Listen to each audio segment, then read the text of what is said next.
Hi everyone, welcome to another tutorial. Today we're going to learn how to use What3Words on Outside Maps. Outside Maps allows users to view and navigate a wide variety of mapping data in an easy-to-use interface. They also offer a lot of different types of maps for your liking. Let's go ahead and open Outside Maps. If you see the round button on the top right corner, these are all the different types of maps you can choose from. I am going to choose OpenStreetMap.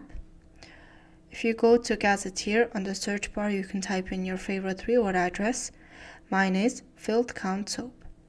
If you want to go to the place right away, you can click on Center your location. If you want to save the location, you can click on Add Waypoint. If you'd like to do both, you can simply click on Add and go to Waypoint. Okay, let's go back to Gazetteer.